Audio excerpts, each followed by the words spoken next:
Hello everyone, 3 जून से 5 जून के बीच market में एक इंटरेस्टिंग कंपनी का आईपीओ ओपन होने वाला है एंड इस आईपीओ की ग्रे मार्केट में हाई डिमांड चल रही है। यानी कि अगर हम करंट जीएमपी के अकॉर्डिंग इसके लिस्टिंग गेन की बात करें तो हमें इसमें 60% तक का लिस्टिंग गेन देखने को मिल सकता है। इस कंपनी का नाम है क्रोनॉक्स लैब साइंसेस लिमिटेड। ये कंपनी स्पेशलिटी केमिकल्स का मैन्युफैक्चर करती है एंड डिफरेंट कंट्रीज में एक्सपोर्ट भी करती है। आज के इस वीडियो में हम इस कंपनी के बारे में सभी डिटेल्स देखने वाले हैं एंड एंड में हम यह डिस्कस करेंगे कि हमें इस आईपीओ में अप्लाई करना चाहिए या फिर अवॉइड करना चाहिए। सबसे पहले हम ये समझ लेते हैं कि कंपनी करती क्या है। स्पेशलिटी केमिकल्स का हमारे डे टू डे लाइफ में काफी इंपॉर्टेंट रोल रहता है। आप जो भी फूड एंड बेवरेजेस कंज्यूम करते हैं, ब्यूटी प्रोडक्ट्स यूज करते हैं, पर्सनल केयर प्रोडक्ट्स यूज करते हैं, मेडिसिन जो भी कंज्यूम करते हैं, इसके अलावा कंस्ट्रक्शन सेक्टर में, एग्रीकल्चर में, ऑटोमोटिव में, इन सभी सेक्टर्स में स्पेशलिटी केमिकल्स का बहुत इंपॉर्टेंट रोल रहता है एंड ये कंपनी इन सभी सेक्टर्स के लिए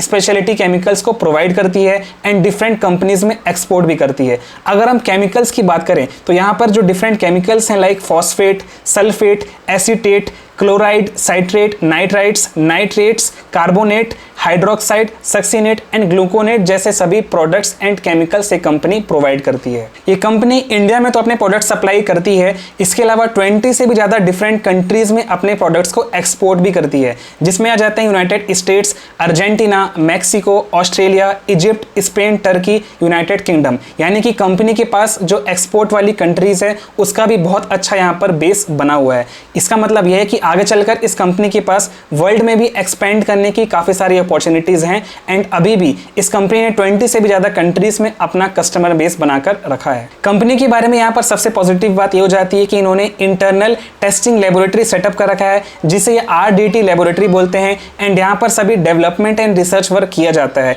जब भी कोई नया प्रोडक्ट मार्केट में लॉन्च होना होता है उसके पहले ये इंटरनल टेस्टिंग करते हैं, क्लाइंट की जो भी रिक्वायरमेंट होती है उसके अकॉर्डिंग उसकी टेस्टिंग की जाती है, तभी मार्केट में लॉन्च किया जाता है। सो फ्रेंड्स, आई होप अब आप सभी को कंपनी का बिजनेस मॉडल अच्छे से समझ आ गया है। अगर समझ आ गया है तो वीडियो को लाइक जरूर करें। अब हम कंपनी के फाइनेंशियल्स भी देख लेते हैं, जिससे हम ये समझ आ जाएगा कि कंपनी यहाँ पर प्रॉफिटेबल है या फिर नहीं। सबसे पहले अगर हम यहाँ पर एसेट्स की बात करें तो मार्च 2021 से लेकर दिसंबर 2023 तक कंपनी के एसेट्स यहाँ पर हर साल बढ़े हैं। इनिशियली जो 37.65 करोड़ के आसपास के थे, अभी 66.96 करोड़ के आसपास हैं। अगर हम रेवेन्यू की बात करें तो कंपनी के रेवेन्यू भी यहाँ पर हर साल बढ़ रहे हैं। मार्च 2021 में जो 63.24 करोड़ थे, अभी मार्च 2023 तक 97.50 करोड़ के आसपास के हैं। अगर हम प्रॉफिट आफ्टर टैक्स की बात करें तो वो भी कंपनी का यहाँ पर हर साल बढ़ रहा है। मार्च 2021 में 9.73 करोड़ के आसपास का था, जो कि अभी मार्च 2023 तक 16.62 करोड़ हो गया है। अगर हम कंपनी के ऊपर बोरोविंग्स यानी डेट की बात करें तो कंपनी पर अभी कोई भी डेट नहीं है, यानी कि ये कंपनी डेट फ्री है। कंपनी के फाइनेंशियल्स को देखकर ये क्लियरली समझ आ रहा है कि कंपनी फाइनेंशियली स्टेबल है एंड यहाँ पर प्रॉफिटेबल भी है। बस यहाँ पर एक नेगेटिव पॉइंट आप देख सकते हैं कि कंपनी के एसेट्स और रेवेन्यू में हमें अभी स्लो ग्रोथ देखने को मिल रही है, इसलिए कंपनी को अपने एसेट्स और रेवेन्यू में और ज्यादा काम करना होगा। अगर एसेट्स और रेवेन्यू की ग्रोथ और बढ़ती है देन ये डायरेक्टली कंपनी के जो स्टॉक प्राइसेस में रिफ्लेक्ट करेगा एंड हमें आगे चलकर इसमें अच्छा रिटर्न देखने को मिल सकता है। अब हम इस आईपीओ की बाकी सभी इंपॉर्टेंट डिटेल्स देख लेते हैं। आईपीओ ओपन होगा 3 जून को एंड क्लोज हो जाएगा 5 जून को। आईपीओ का फेस वैल्यू 10 रुपए पर शेयर रखा गया है। आईपीओ का प्राइस बैंड 129 to 136 पर शेयर है। लॉट साइज यहाँ पर 110 शेयर्स का है, यानी कि एक लॉट में 110 शेयर्स आने वाले हैं। अगर हम इशू साइज की बात करें तो इशू साइज 130.15 करोड़ का है एंड ये पूरा का पूरा इशू ऑफर फॉर सेल रहने वाला है, यानी कि इस आईपीओ से जो पैसे रेज होने वाले हैं वो कंपनी के यूज में नहीं लिए जाएंगे। जो एग्जिस्टिंग शेयर होल्डर्स हैं वो अपने यहाँ पर शेयर्स को सेल आउट करने वाले हैं। अब हम इस आईपीओ के इंपॉर्टेंट डेट्स देख लेते हैं। आईपीओ ओपन होगा 3 जून को, 5 जून को ये आईपीओ क्लोज हो जाएगा, 6 जून को अलॉटमेंट आ जाएंगे एंड अगर ये आईपीओ आपको अलॉट हो जाता है देन आपके जो अकाउंट है उसमें से पैसे डिडक्ट हो जाएंगे। अदरवाइज 7 जून तक आपके पास रिफंड इनिशिएट कर दिया जाएगा। 7 जून को ही आपके डीमेट अकाउंट में इसके शेयर्स भी आ जाएंगे एंड 10 जून को क्रोनॉक्स आईपीओ स्टॉक मार्केट में लिस्ट होगा। अब हम क्रोनॉक्स कंपनी के कुछ की परफॉर्मेंस इंडिकेटर्स भी देख लेते हैं। अगर हम रिटर्न ऑन इक्विटी की बात करें तो यहाँ पर ये 25.66% का है, जो एक पॉजिटिव पॉइंट हो जाता है। अगर हम रिटर्न ऑन कैपिटल एम्प्लॉयड की बात करें तो ये 33.15% का है। रिटर्न ऑन नेट वर्थ 25.66% का है। प्राइस टू बुक वैल्यू 8.37 है एंड पैट मार्जिन परसेंटेज यहाँ पर 22.6% का है। अगर हम मार्केट कैपिटलाइजेशन की बात करें तो ये अभी करेंटली 504.61 करोड़ के आसपास का है। आप देख सकते हैं ये सभी इंडिकेटर्स यहाँ पर पॉजिटिव हैं एंड कंपनी के लिए ये एक पॉजिटिव बात हो जाती है। अगर हम क्रोनॉक्स कंपनी को पीयर कंपनी से कंपेयर करें तो आप यहां पर देख सकते हैं क्रोनॉक्स का पी 24.47 निकल कर आ रहा है, तत्वचिंतन का 57.57, नियोजन का 77.55, डीएमसीसी का 116.57।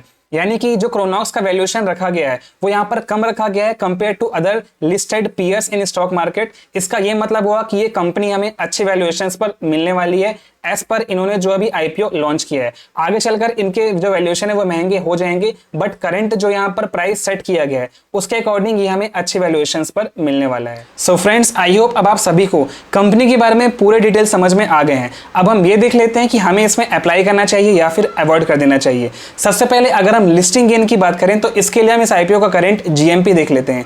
वीडियो के स्टार्टिंग में मैंने आपको ये बताया था कि इस आईपीओ की ग्रे मार्केट में हाई डिमांड बनी हुई है एंड अगर हम करंट जीएमपी की बात करें तो इस आईपीओ का करंट जीएमपी 80 रुपीज चल रहा है एंड अगर हम 80 रुपीज के अकॉर्डिंग इसके एक्सपेक्टेड लिस्टिंग गेन्स चेक करें तो यहां पर हमें एक लॉट में लगभग 8,800 रुपीज का एक्सपेक्टेड लिस्टिंग गेन देखने को मिल सकता है। यानी कि एस्टिमेटेड लिस्टिंग यहां पर 58.82% के आसपास का है। इसका यह मतलब हुआ कि ये जो आईपीओ है जब स्टॉक मार्केट में लिस्ट हो जाएगा तो हमें ये अच्छा लिस्टिंग गेन दे सकता है एंड क्योंकि इस आईपीओ का साइज भी यहाँ पर छोटा है, इसका सब्सक्रिप्शन भी ज़्यादा रहने वाला है एंड लिस्टिंग गेन भी हमें इसमें ज़्यादा देखने को मिल सकता है। बस यहाँ पर एक डिपेंडेंसी रहने वाली है कि मार्केट कंडीशंस भी अच्छे रहें जब ये आईपीओ स्टॉक मार्केट में लिस्ट होने वाला है। एंड जैसा कि आप सभी जानते हैं 4 जून को यहाँ पर लोकसभा इलेक्शन के रिजल्ट भी आने वाले हैं, तो उसका भी इम्पैक्ट हमें इसके लिस्टिंग में देखने को मिल सकता है। अगर मार्केट्स हमें अच्छा रिस्पॉन्स देते हैं देन हमें इसकी हाई लिस्टिंग देखने को जरूर मिलेगी। अगर हम लॉन्ग टर्म इन्वेस्टमेंट की बात करें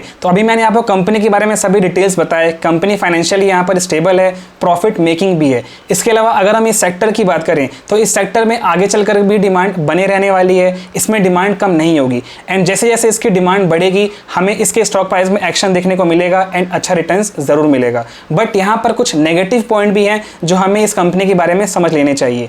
सबसे पहला फैक्टर है यहां पर नेशनल एंड इंटरनेशनल स्टैंडर्ड्स का। जब भी कोई केमिकल सेक्टर से इन्वॉल्व कंपनी होती है एंड वो अपने प्रोडक्ट्स को एक्सपोर्ट करती है देन दूसरे कंट्रीज के बहुत सारे स्टैंडर्ड्स हैं जो उन्हें फॉलो करने पड़ते हैं। ये कंपनी के लिए एक नेगेटिव पॉइंट हो सकता है। अगर कंपनी को स्टैंडर्ड्स यहां पर फॉलो नहीं कर रही है देन जो फॉरेन के कस्टमर्स हैं वो इनके प्रोडक्ट्स को यहां पर रिजेक्ट कर सकते हैं। तो कंपनी को इन पॉइंट्स पर ध्यान रखना होगा। इसके अलावा अगर हम डिमांड की बात करें तो जैसा डिमांड रहता है वैसे सप्लाई रहती है। अगर केमिकल सेक्टर में डिमांड ज्यादा है तो और भी लिस्टेड कंपनीज हैं एंड कुछ अनलिस्टेड कंपनीज भी है जो सेम सेक्टर में यहां पर काम कर रही है। तो क्रोनॉक्स कंपनी को आगे चलकर और अच्छा परफॉर्मेंस देनी होगी एंड बाकी सभी कॉम्पिटिटर्स को बीट करना होगा, तभी इसके जो स्टॉक प्राइस हैं वो आगे चलकर और ऊपर जाएंगे। So listing gain and long term investment दोनों पर्सपेक्टिव से मुझे ये आईपीओ यहां पर पॉजिटिव नजर आ रहा है।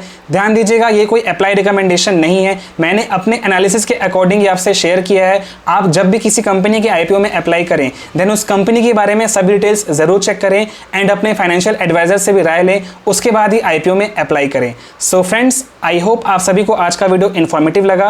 Please like and share this video and subscribe to my YouTube channel learn and invest. हम इसी तरह stock market, investment and IPO related videos लाते रहते हैं। Thank you and have a great day. Stay tuned.